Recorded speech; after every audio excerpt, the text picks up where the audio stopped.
coming this evening. I'm Tom Giovanetti. I'm the president of the Institute for Policy Innovation. And this is Jenny Beth Martin. Say hello. Hello, I'm Jenny Beth Martin with Tea Party Patriots Action. I'm the honorary chairman. We are behind this film. We produced it after I did a Facebook Live session with Congressman Thomas Massey, and I'll talk about that more when we're on the panel. But I really appreciate the fact that you're here tonight because you're going to enjoy this film very much.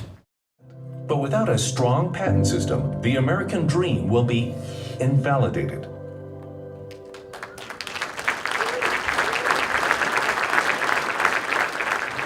I'd like to introduce to you our panelists. You already know.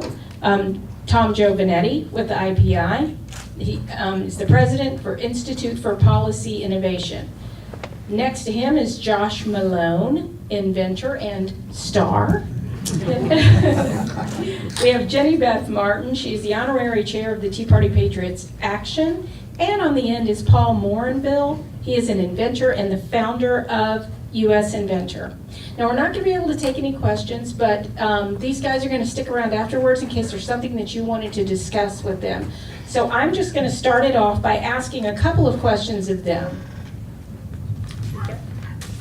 The first question is for Jenny Beth. If you could just tell us what it was that got you to initiate this project to start with. Well, I did a Facebook Live session with Thomas Massey, Congressman Massey, and he talked about intellectual property during this Facebook Live session. And we're talking about how this is really a constitutional issue because it's in Article 1 of the Constitution. And he said, just think about that for a minute. It's in Article 1, not in the Bill of Rights, not in Amendment 1, Article 1 of the Constitution. Our values with Tea Party Patriots are personal freedom, economic freedom, and a debt-free future. And it stems from the way we used to talk about it was constitutionally limited government. It's kind of a long phrase, so we boiled it down, but this is a constitutional issue, and it's in the base Constitution. And I really thought that our founders put this in the Constitution, and I know how hard it is to get a group of people to agree on things, and yet they were able to have this in the part when they came out of the Constitutional Convention, even before the Bill of Rights. And that seems significant to me. I don't know the arguments around it in the Constitutional Convention. What I realized is for them to agree that this is important and that intellectual property belongs to the person and not to the government or the king or whoever is in charge of the government, but to the person, was a revolutionary idea. It was a new concept, a new way of thinking about intellectual property. And I wanted more people to understand this is a big deal. This is a really big deal. It helped take America in such a short time. It's one of the areas that helped us become a superpower, and it's something that's going to help us continue to be a great nation and to be first. And so I thought we needed to tell this story and get it out of Facebook Live and do a better job. And Luke and Joanne did a great job with that. Okay. Tom, I'm wondering if maybe you can tell us why is it so important that intellectual property be owned by the inventor, rather than, shouldn't it all just be public property? No. In fact, building on what Jenny Beth said, one of the real innovations in the U.S. Constitution is this idea that patents are not reserved to the king to hand out to his favored cronies. I mean, England had patents for hundreds of years before the United States was ever founded. And it was a tool that a king used to essentially do crony capitalism before there used to be capitalism, right? So a king would pass out the monopoly to produce something, and that was called a patent. But it was a way of the king essentially extending his power. Our founders, of course, the whole design of our system was rebelling against the idea of a king and a monarchy, right? They wanted to do like the opposite of that. And so in our system, patents actually can belong to the creator, that can belong to the person. And it's the burden of proof on government essentially to argue why that shouldn't be. So it flips the whole thing around. And arguably one of the reasons that the US economy, really from our founding, was such a dynamic economy, one of the reasons we grew so fast, is that patents help to contribute to an attitude among Americans that anything that you can come up with, you can do. You don't have to You don't have to get someone's permission. And that's why patents, the history of patents is they're granted routinely. Because we've had this idea in our country that when you attach a property right to something, you improve it, right? Because property rights are good things. When you attach a property right to something, now people can have contracts. Now they can do deals. Now they can license. So you improve things when you add a property right to it. And really until just the last decade or so, that has been how things have operated in this country. Until the whole idea of patents and intellectual property has sort of come under this ideological assault. Can I explain a little bit about what's happened in the past 10 years? Shockingly, since the beginning of my story here, I stepped foot into a massive transition from what Tom just described to where the Supreme Court just this past April declared in a 7-2 decision that patents are not property rights, they're public franchises, just like Tom described back in England. And they said this is something like a toll bridge, is what they said in the opinion written by Justice Thomas. Yeah, this is our conservative Supreme Court, okay? I mean, people like me are thrilled that we have a generally conservative Supreme Court right now, but they have gone bad on patents. And so there's a lot of misunderstanding, which is one of the purposes of this film, and they've done a good job, the team, on explaining what a patent really is. And so the court said, no, it's just like a privilege from the king. He said it's like a toll bridge, the right to operate a toll bridge. And I'm thinking, yeah, if you've got millions of dollars and friends in the government, you can have a patent. And that's what they've concurred that our system is today. And that's what I've stumbled into. Joanne, I want to say something. We were talking about that earlier. The Supreme Court did this because of the taking clause. I'm not an attorney. You guys can probably explain this better. But they think if we gave it to you, we can take it away. But Josh, explain that when you go to apply for a patent, they're not, you have to give up something in order to get it. Explain what you're giving up and showing to the whole world. Well, I learned from Paul, so maybe he should tell us. There you go. Turn it on. Okay. There you go.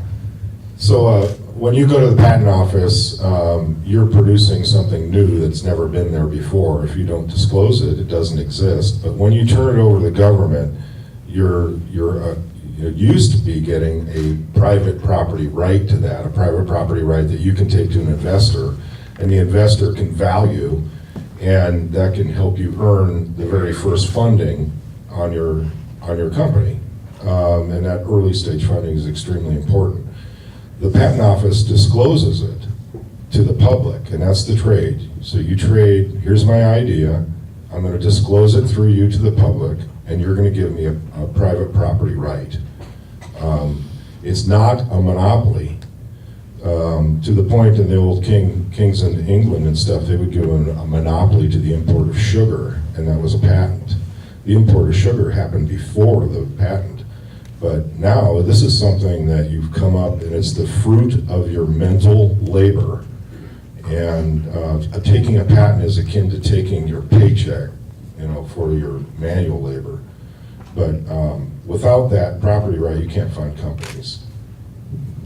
The point that Paul made is really crucial, and that is that a patent requires disclosure, right? So a lot of times when people think about patents, they say, well, that's some sort of an unfair advantage that is granted that person by the government.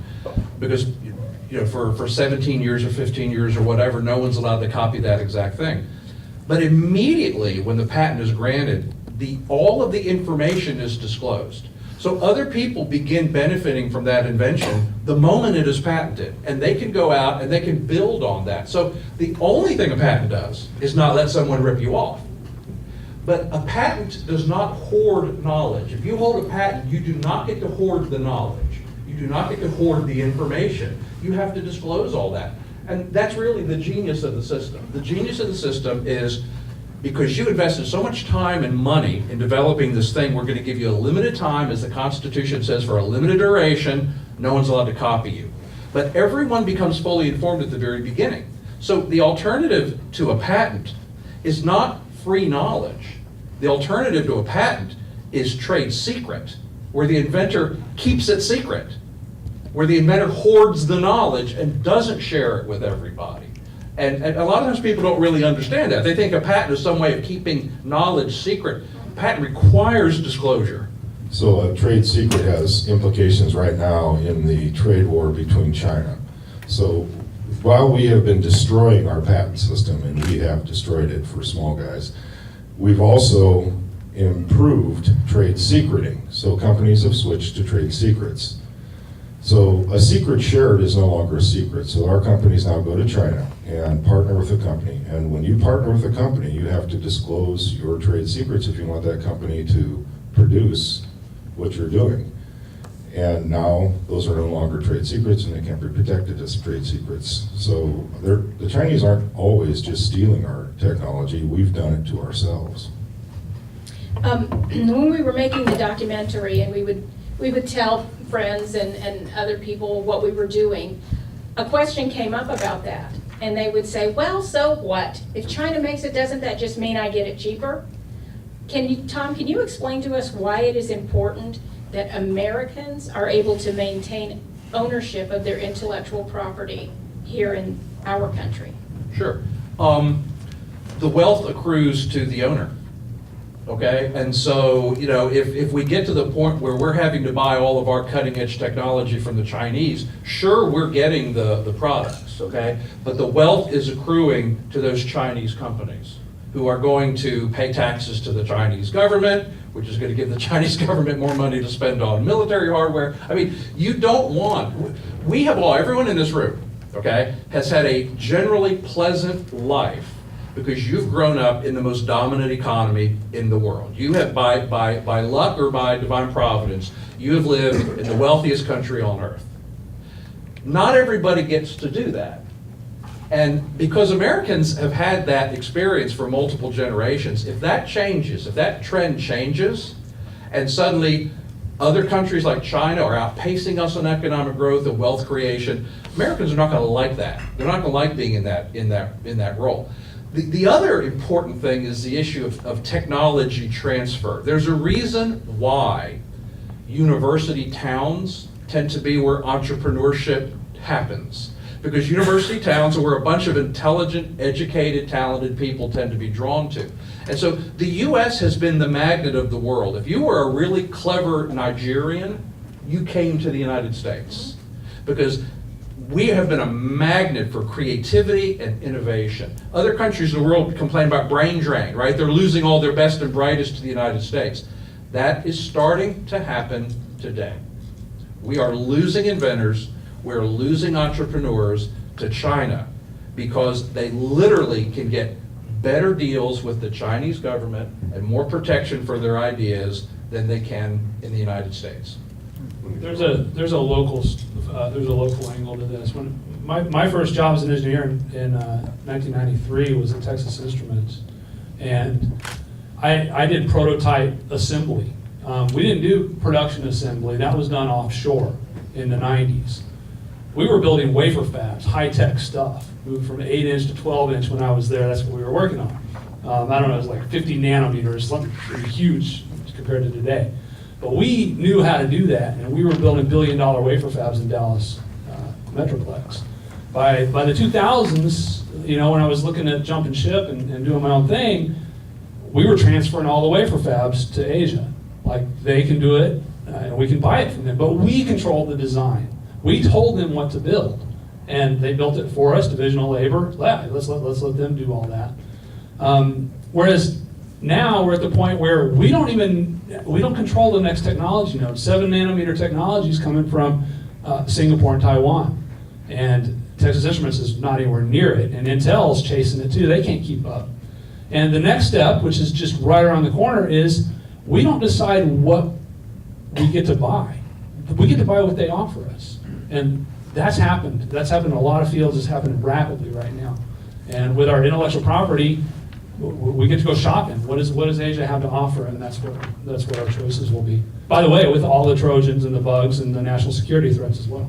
That's what I was just going to ask, is when we were researching this topic, I discovered very quickly that our national security is at risk if we don't own the innovation. Tom, could you address that, or Paul? Sure. I mean, for many years, there was technology that the United States simply would not sell to other countries. We would not sell our cutting-edge supercomputers. We simply wouldn't sell it to other countries. That's the privilege. When you're sitting in the catbird seat, you have that privilege, okay? When you're the innovator, right, you can literally decide what we sell and what we don't. If we're no longer the innovator, it will be somebody else who's saying, imagine being in a situation where China starts saying, we're not going to sell our cutting-edge supercomputers to the U.S. We're not going to sell quantum computers to the U.S. We're just going to, keep them for us and the people that we like.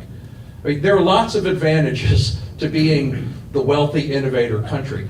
And, when we talk about China, when we talk about, Pacific Rim countries and things like that, I don't have a problem with those economies advancing. I don't have a problem with them growing. I don't have a problem with those people who were formerly poor being lifted out of poverty. That's a good thing. That's a terrific thing. But we should not be shooting ourselves in the foot, okay? That's what we should not be doing. We should not be sort of unilaterally surrendering on the innovation front. That is the stupid thing, and that's what's going on right now. To give you an idea, the last year in 2017, artificial intelligence startup, the very first venture capital, when the inventors got a patent and nothing else, 48% of the global venture capital on that early stage artificial intelligence spending went to Chinese firms. Only 36% went to United States firms. Artificial intelligence runs our power grids, it runs our ships. I've been telling people that we're not going to stop this. We're not going to notice this in Washington unless you people all get up and say something until China hijacks one of our ships and runs it aground. They're not going to share that, to your point, they're not going to share that technology with us. During the production phase of this, and by the way, there was so much material we just could not fit into 50 minutes. We could go on for weeks.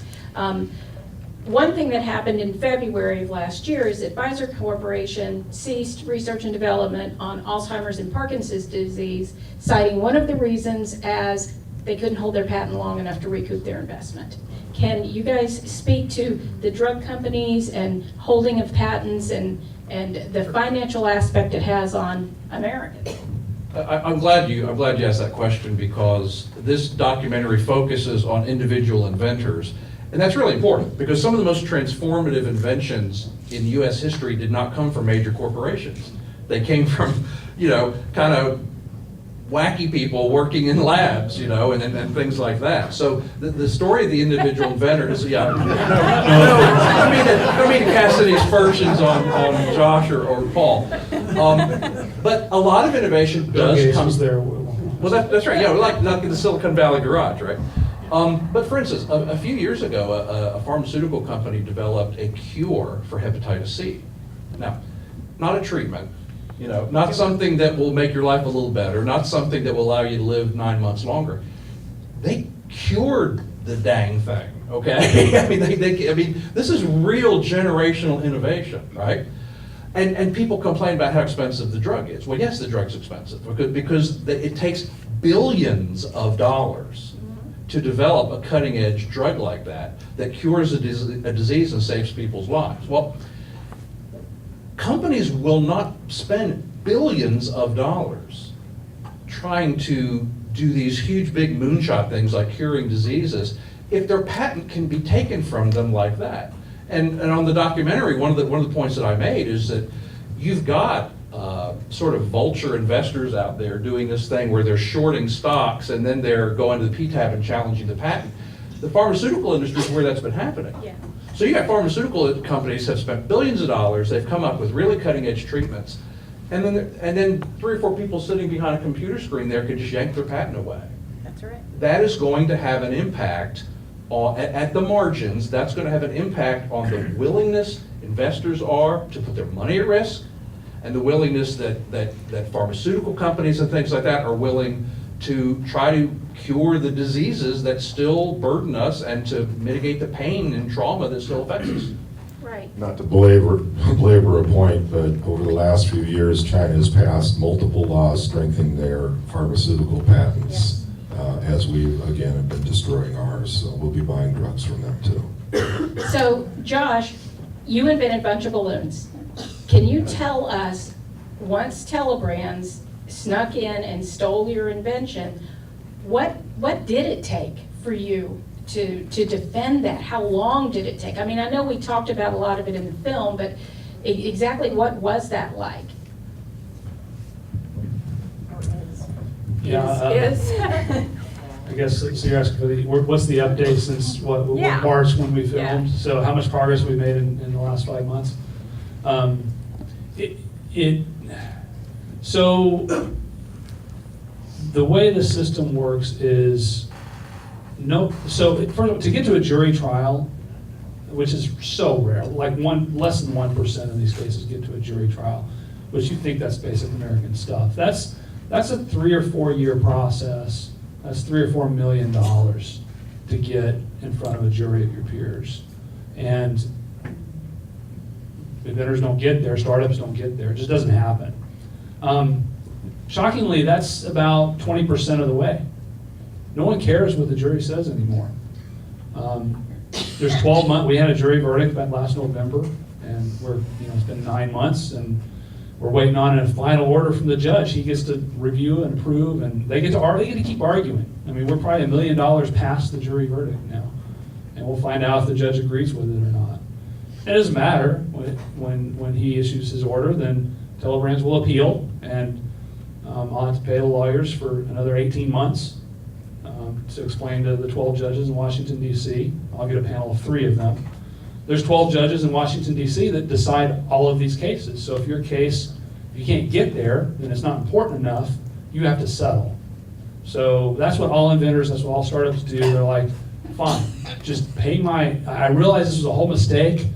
Just let me keep something. Give me, 10 cents on the dollar for what I've done. Maybe I can cut a deal with my attorneys and get a discount and go back to where I started at best. I mean, so many inventors have lost everything. Some of them have been millionaires for a few months, and now they've lost everything, so maybe they're home. So if you get 18 months, 18 months from this fall, the Federal Circuit will issue an order, and usually that order will say, yeah, we agree with this, this, and this, we disagree with that, go back to court, have another jury trial. So that's 3 more years. And then 18 months, appeal. So it's going to be, at least 10 to 12 years to finish these things. And how long is the patent? The patent lasts for 20 years. I'm now a fourth of the way through my patent, and you can still go buy infringing product at a retailer. And so I haven't had an exclusive right. And I'm the one. I'm not the 1%. I'm the 1% of the 1% that sold enough product to pay the attorneys the $20+ million to be in the fight. And yet I still don't have an exclusive right as promised when I started this whole thing.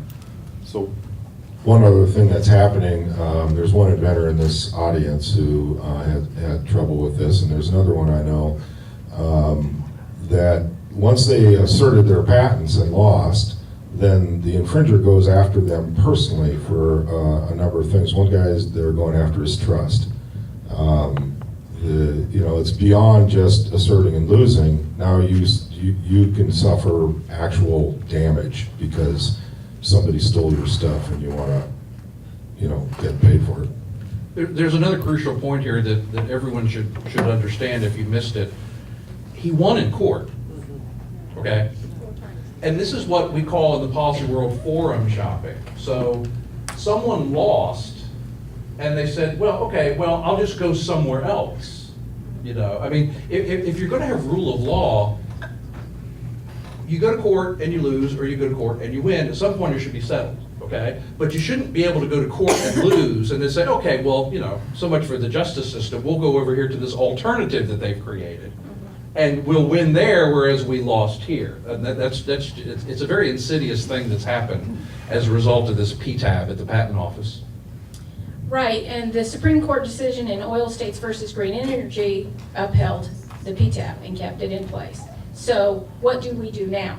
Can some of you, Jenny Beth, perhaps speak to some legislation that's running through Congress, something that we can do about that? I'll talk about activism. You've got like 4 different bills that you've been talking about. Well, we thought the courts would help us, and that door's been closed. The administration has been helping. They've done everything they can do. The former director that was a lackey for Google and big corporations has been removed, and there's now someone who is doing the best they can in the patent office. But they're limited. I mean, the law is the law. They've got to apply the law. So the only hope right now for our system is for Congress to act, and Congress isn't interested in acting. The Judiciary Committee controls the patent laws, and they won't hear us. They won't listen to us. They've been listening to the big corporations for the past 10 or 15 years, and they think, and this is what they think, that that patents are a hindrance to innovation, and that if you have a patent, you try to sue someone, you're an ambulance chaser or a medical malpractice trial attorney, and so they got to crack down on that and put you in their place. So that's where we're stuck. If there's one thing that you would do for me or us inventors in response to this film, and you can do it, demand that your congressman co-sponsor the Inventor Protection Act. It's been entered, the Inventor Protection Act. It's HR 6557, and there's handouts with a U.S. inventor header on them that you can take. And it's been a long way getting here. We actually have a congressman that listened to inventors instead of lobbyists and introduced a bill. And the next step is to get 12 co-sponsors on that bill, and there's 6 of them right here in the Metroplex. And so you can't call them, you can't fax them, you can't email them. You have to demand that they co-sponsor this bill. And there's enough of you here that they will do that. And that's what we need. In our system, Congress can correct the Supreme Court. And essentially, there's some sense in which Congress, I think, was waiting to see what the Supreme Court was going to do. There's also a sense in which it seems like the last thing Congress wants to do right now is do its job. And that's a problem. But since we got the bad Supreme Court decision, now what has to happen is we need new federal legislation that reasserts the rights of inventors, that limits or obliterates the PTAB at the Patent Office. If bad patents are issued, there was already a mechanism for dealing with them. It was the courts. It was a long-established judicial system. If somebody's going to take your property rights away, it darn well ought to be a court that does it, not just some bureaucrat or series of bureaucrats. So we've got to have legislation from Congress that corrects the Supreme Court, that goes back and corrects this previous patent reform legislation that was passed, and that's what's got to happen. Which means we need you to show up at your member of Congress's office, at your congressman and both senators, and tell them what you've learned and ask them to co-sponsor the legislation.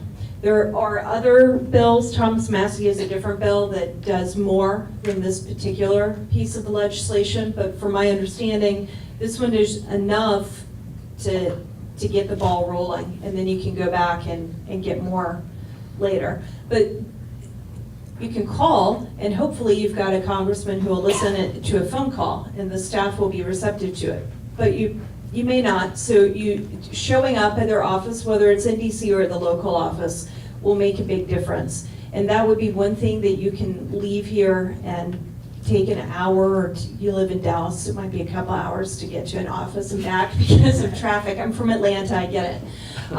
But take a couple hours and go and do that, and that will help. So, this is important.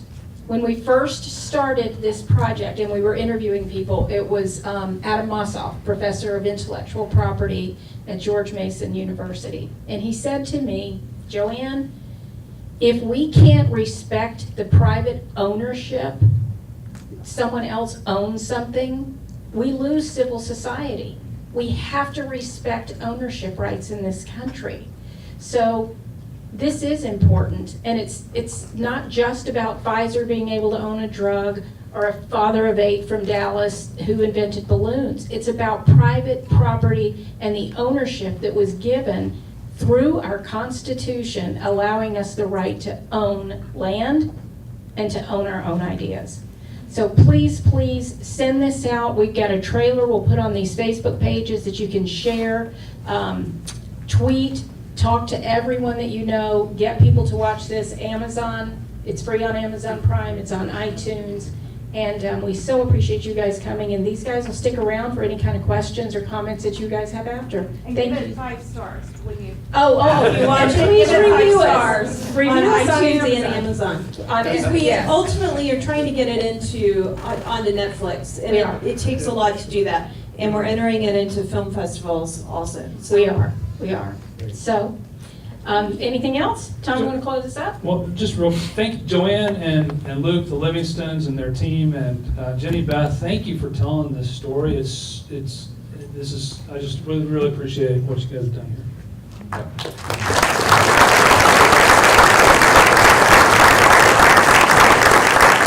We really appreciate you folks coming. I hope it was enjoyable. I hope you learned something. And like Joanne said, we'll be happy to hang around and chat afterward. But thanks so much for coming, and we hope that next time you get an invitation to another IPI event, we hope you'll join us for that one as well. Thanks very much.